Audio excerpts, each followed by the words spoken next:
Hello friends, എല്ലാവർക്കും ചെമ്മനൽ പൂവിൻ്റെ ഇന്നത്തെ പുതിയൊരു വീഡിയോയിലേക്ക് സ്വാഗതം. എപ്പിസോഡിൻ്റെ തുടക്കത്തിൽ തന്നെ കാണിക്കുന്നത് ദേവു രേവതിനോട് പറയുന്നുണ്ട്, രേവതി ചേച്ചി എനിക്ക് വേണ്ടി എന്തൊക്കെ കാര്യങ്ങൾ ചെയ്തു തന്നേക്കുന്നു, അതുകൊണ്ട് തന്നെ രേവതി ചേച്ചിക്ക് ഞാൻ ചെയ്യുന്ന ഈ ഒരു സഹായം അത് വലിയ ഇതായിട്ടൊന്നും രേവതി ചേച്ചി കരുതൊന്നും വേണ്ട, ബാക്കി തുക നമുക്ക് എങ്ങനെയെങ്കിലും ഒപ്പിക്കാമെന്ന് പറഞ്ഞുകൊണ്ട് രേവതിനെ സമാധാനിപ്പിച്ചുകൊണ്ട് തന്നെ അവിടെ നിന്ന് വിടുകയാണ് കേട്ടോ. ശേഷം കാണിക്കുന്ന ചന്ദ്രയാണ്. ചന്ദ്ര വളരെയധികം സന്തോഷത്തോടുകൂടി തന്നെയാണ് ബാമയുടെ വീട്ടിലേക്ക് ചെല്ലുന്നത്.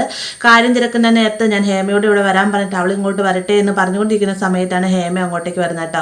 ഹേമയെ കാണുമ്പോൾ തന്നെ ചന്ദ്ര പറയുന്നുണ്ട്, നീ ഉദ്ദേശിച്ച രീതിയിൽ തന്നെ കാര്യങ്ങൾ മുന്നോട്ട് പോകുന്നുണ്ട് ഹേമ. അവൾക്ക് 5 ലക്ഷം രൂപ ഉണ്ടെങ്കിൽ മാത്രമേ പൂക്കൾ എടുക്കാൻ പറ്റുകയുള്ളൂ. കാലാണ് കയ്യിലില്ലാത്ത അവർക്ക് എങ്ങനെ 5 ലക്ഷം രൂപ ഒപ്പിക്കാൻ സാധിക്കും, അതുകൊണ്ട് തന്നെ നിനക്ക് തന്നെ ആ ഓർഡർ ലഭിക്കാനാണ് സാധ്യത എന്നൊക്കെ ചന്ദ്ര പറയുന്ന സമയത്ത് എന്റെ ആഗ്രഹം അത് തന്നെയാണ്, പക്ഷെ അവൾ എന്നെ വെല്ലുവിളിച്ചിരിക്കല്ലേ എന്ന് ഹേമ മറുപടി പറയുമ്പോഴത്തേക്കും അതൊന്നും വലിയ കാര്യമൊന്നും ആക്കുമൊന്നും വേണ്ട, അവരെ കൊണ്ട് ഒന്നിനും സാധിക്കില്ല, നിനക്ക് തന്നെ ആ ഓർഡർ ലഭിക്കുന്നതായിരിക്കും. ഇനി എന്തെങ്കിലും നീക്ക് അവിടെ നിന്ന് ഉണ്ടാവുകയാണെങ്കിൽ ഞാൻ നിന്നെ ഫോൺ വിളിച്ച് പറയാമെന്നൊക്കെ പറയുമ്പോഴത്തേക്കും ഹേമയ്ക്കും ഭയങ്കര സന്തോഷമാവുന്നുണ്ട്. എന്നാൽ ഇഷ്ടപ്പെടാത്ത രീതിയിൽ തന്നെ ബാമ നിൽക്കുന്ന കാണുമ്പോൾ തന്നെ ചോദിക്കുന്നുണ്ട്, എന്താ ബാമ നിനക്ക് മുഖത്തിനൊരു സങ്കടം എന്ന് ചന്ദ്ര ചോദിക്കുമ്പോഴത്തേക്കും ഒന്നുമില്ല എന്ന് ബാമ ഇഷ്ടപ്പെടാത്ത രീതിക്ക് തന്നെ മറുപടി പറയുന്നുണ്ട്.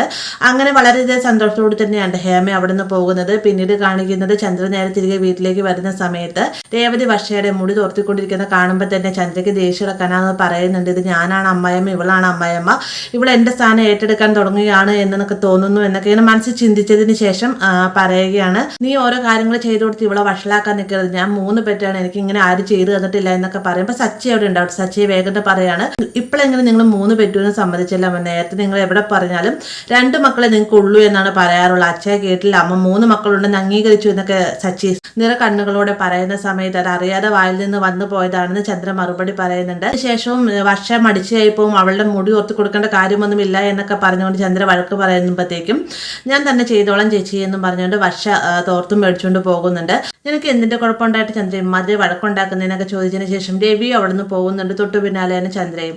അതിനുശേഷം രേവതിയും സച്ചിയും എങ്ങനെയും ഈ പണം ഒപ്പിക്കണമല്ലോ എന്നൊക്കെ ഇങ്ങനെ സംസാരിച്ചുകൊണ്ടിരിക്കുന്ന സമയത്ത് ചന്ദ്ര അവിടെ നിൽക്കുന്നുണ്ടാവും. ചന്ദ്രയെ കാണുന്ന സമയത്ത് സച്ചി നോക്കുന്നത് കണ്ടുകൊണ്ട് തന്നെ രേവതിയും നോക്കുമ്പോഴത്തേക്കും ചന്ദ്ര ഒരു കളിയാക്കൽ ചിരിയോട് കൂടി തന്നെ അവിടെ നിന്ന് പോവാട്ടോ. പെട്ടെന്ന് തന്നെ സച്ചി പറയാണ്, ഇതിൽ എന്തൊക്കെയോ ഉണ്ട്, നിനക്ക് എന്തെങ്കിലും കള്ളത്തരം തോന്നിയോ എന്ന് ചോദിക്കുമ്പോഴത്തേക്കും അത് എന്നുള്ള ചിരി തന്നെയല്ലേ എന്ന് രേവതി മറുപടി പറയുന്നുണ്ട്. അങ്ങനെയൊന്നും അല്ല രേവതി, അങ്ങനെയല്ല, ഇതിൽ എന്തോ ഒരു കള്ളത്തരം മറിഞ്ഞിരിപ്പുണ്ട്, നീ സൂക്ഷിക്കണമെന്ന് രേവതിയോടായിട്ട് സച്ചി ഒരു വാണിംഗ് പോലെ കൊടുക്കുകയും ചെയ്യുന്നുണ്ടാവും. പിന്നീട് കാണിക്കാൻ ദേവുവാണ്. ദേവു പലിശക്കാരൻ്റെ കയ്യിൽ നിന്ന് പണം മേടിക്കാൻ പോകുന്ന സമയത്താണ് അങ്ങോട്ടേക്ക് അരുൺ വരുന്നത്. അപ്പോൾ അരുണോട് താൻ പലിശക്കാരനെ കാണാൻ പോവുകയാണ്, ചേച്ചിക്ക് പണത്തിന് അത്യാവശ്യമുണ്ടെന്നൊക്കെ പറയുന്ന സമയത്ത് ഇനിയിപ്പം നീ പലിശക്കാരുടെ കയ്യിൽ നിന്ന് പണം മേടിക്കണമെന്നും പോവേണ്ട, നീ ആരുടെ കയ്യിലും കൈ നീട്ടുന്നത് എനിക്കിഷ്ടമല്ല, നിനക്ക് വേണ്ട പണം ഞാൻ നൽകാം, 1 ലക്ഷം രൂപയല്ലേ വാ തരാമെന്നും പറഞ്ഞുകൊണ്ട് അരുൺ ദേവുവിനെ കൂട്ടിക്കൊണ്ട് പോയതിന് ശേഷം പണം നൽകുന്നുണ്ട്. അപ്പോൾ പണമൊക്കെ മേടിച്ചതിന് ശേഷം ദേവു അരുണോട് താങ്ക്സ് ഒക്കെ പറയുന്നുണ്ട്. മാത്രമല്ല ഈ ഒരു പണം ചേച്ചിക്ക് കിട്ടിക്കഴിഞ്ഞാൽ ഉടനെ തന്നെ അരുണേട്ടന് തിരികെ തന്നേക്കാമെന്നും ദേവു ഒരു വാക്ക് പറയുന്നുണ്ട്. അതിന് ഞാൻ നിന്നോട് പണം ചോദിച്ചില്ലല്ലോ ദേവു എന്ന് അരുൺ ചോദിക്കുന്ന സമയത്ത് ചോദിച്ചിട്ടില്ലേ, തരണ്ട, ഞങ്ങളുടെ ഉത്തരവാദിത്തമല്ലേ എന്ന് ദേവു മറുപടി പറയുന്നുണ്ട്. അതിനുശേഷവും അരുൺ പോകാനും മടിച്ചു നിൽക്കുന്ന കാണുമ്പോൾ തന്നെ ദേവു ചോദിക്കുന്നുണ്ട്, എന്താ പോകാത്തതെന്ന് ചോദിക്കുന്ന സമയത്ത് ഒന്നുമില്ല, നിന്റെ ചേച്ചിനെ എനിക്കും കൂടെ ഒന്ന് കാണല്ല, അതുകൊണ്ട് ഞാൻ നിന്നതാണെന്ന് അരുൺ മറുപടി പറയുമ്പോഴത്തേക്ക് കാണിക്കേണ്ട സമയത്ത് ഞാൻ കാണിച്ചു തരാം, അരുണേട്ട് പോയിക്കോളാൻ പറഞ്ഞുകൊണ്ട് അരുണെ അവിടെ നിന്ന് പറഞ്ഞു വിടാം കേട്ടോ. അതിനുശേഷം ദേവു നേരെ രേവതിയെ വിളിച്ചതിന് ശേഷം പണം കിട്ടിയിട്ടുണ്ടെന്ന് എത്രയും വേഗം ഇങ്ങോട്ട് വരണമെന്നൊക്കെ പറയുമ്പോഴത്തേക്കും രേവതിക്കും ഭയങ്കര സന്തോഷമാവുന്നുണ്ട്.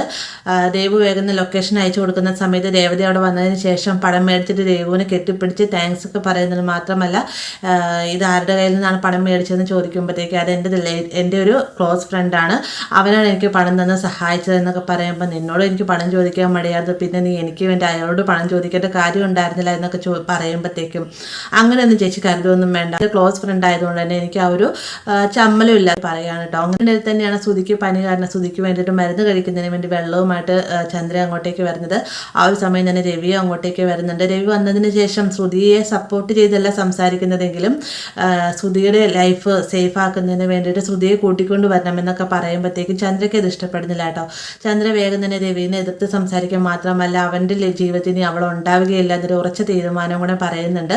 ഇത് തീരുമാനിക്കേണ്ട നീയല്ല, ഇത് തീരുമാനിക്കേണ്ട സുധിയാണ്. അവൻ്റെ ജീവിതത്തിൽ എടുക്കേണ്ട തീരുമാനങ്ങൾക്ക് അവന് മാത്രമേ അവകാശമുള്ളൂ. അവൻ പറഞ്ഞാൽ മാത്രം നീ അവളെ ഉപേക്ഷിക്കുന്ന കാര്യത്തെക്കുറിച്ച് ചിന്തിച്ചാൽ മതി എന്നൊക്കെ പറയുമ്പോഴത്തേക്ക് ചന്ദ്ര പറയുന്നുണ്ട്, നിങ്ങൾ മിണ്ടാതെ പോയി രവിയേട്ട, അവൻ്റെ ഇഷ്ടമെന്ന് പറഞ്ഞാൽ എൻ്റെ ഇഷ്ടം തന്നെയാണ്, ഞാൻ പറഞ്ഞാൽ അവൻ കേക്ക് തന്നെ ചെയ്യുമെന്നൊക്കെ ചന്ദ്ര പറയുന്നുണ്ട്. ഇനിയിപ്പോൾ എന്താവുമെന്നുള്ളൊരു സങ്കടത്തോടുകൂടി തന്നെ നിൽക്കുകയാണ് നമ്മുടെ സുധി. അങ്ങനെ രേവതി വളരെ സന്തോഷത്തോടെ തന്നെ വീട്ടിലേക്ക് എത്തിയതിന് ശേഷം സച്ചിനോടായിട്ട് ഇങ്ങനെ പണം കിട്ടിയെന്ന് പറയുമ്പോഴത്തേക്കും എങ്ങനെ ആരാ തന്നതെന്ന് ചോദിക്കുന്നുണ്ട്. ദേവുവാണ് തന്നത്, ദേവുവിൻ്റെ ഒരു ക്ലോസ് ഫ്രണ്ടിൻ്റെ കയ്യിൽ നിന്ന് മേടിച്ചു തന്നാണെന്നൊക്കെ പറയുമ്പോഴത്തേക്കും അപ്പം നമ്മൾ ജയിക്കുമല്ലേ രേവതി എന്ന് സച്ചി ചോദിക്കുകയാണ്. അതേ സച്ചിയായിട്ട് നമ്മൾ തീർച്ചയായിട്ടും ജയിക്കുമെന്ന് രേവതി ഒരു വാശോടുകൂടി തന്നെ പറയുന്ന ഭാഗത്തോടെ എപ്പിസോഡ് അവസാനിക്കുന്നത്. വീഡിയോ ഇഷ്ടമായി കഴിഞ്ഞാൽ ലൈക്ക് ചെയ്യാനും കൂടെ ചാനൽ സബ്സ്ക്രൈബ് ചെയ്യാനും മറക്കരുത്.